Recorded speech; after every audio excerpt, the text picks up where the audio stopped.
I'm Brittany Lewis with Forbes Breaking News. At Wednesday's Senate Homeland Security Committee hearing, Senator Rand Paul pressed Secretary Alejandro Mayorkas on the Steele Dossier. Paul accused the Homeland Security Secretary of not acknowledging that the controversial Steele Dossier was disinformation. Paul also expressed concern about the new DHS Disinformation Governance Board. Mayorkas defended the board and claimed that Paul was mischaracterizing his opinion. Take a look at the fiery Senate exchange. For your questions. Do you think the Steele dossier included Russian disinformation? Senator, that's not a question that I'm equipped to answer. It was in the public news. It was you may have heard of it, the Mueller investigation. It was a $32 million investigation that went over a couple of years. Horowitz was an investigator general, and he looked at the FBI's activity in the beginning of this.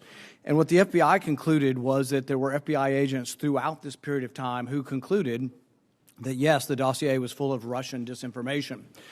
So let's say it is Russian disinformation. You say your new Disinformation Governance Board is going to help the public with disinformation.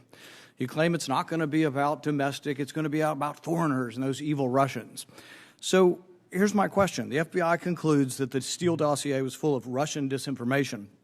CNN propagated this disinformation gladly for years and years. The difference, I guess, between your opinion and our opinion is that as despicable as it is that CNN propagated this disinformation, I wouldn't shut them down. I wouldn't lecture them. I wouldn't put it on a government website that CNN's wrong for propagating disinformation.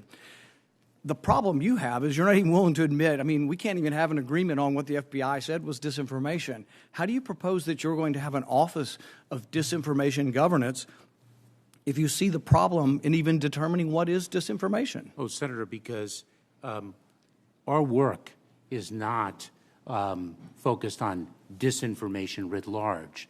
Where we, the Department of Homeland Security, become involved is when there's a connectivity between disinformation and threats to the security of the homeland. Well, that's what the Russians might be considered that. You mentioned the Russians the other day when you tried to pivot away from this being about censorship.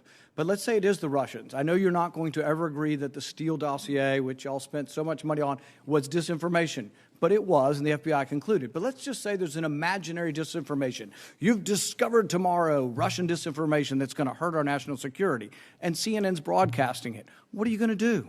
Senator, let me... You're going to tell Putin, you shouldn't do this. Senator, what are you going to do?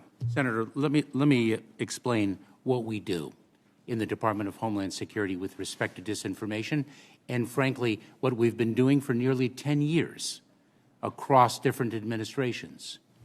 The cartels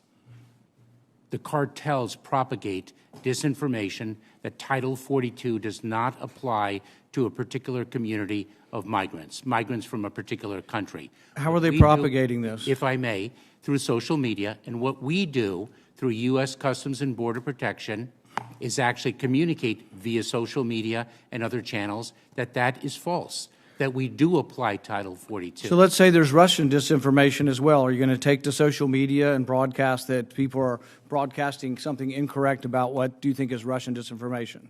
Senator, let me emphasize... Well, you said the other day Russians, and now you're saying not so much the Russians, you're saying the cartels. No, I'm not. No, I'm not, Senator. You're mischaracterizing my statement.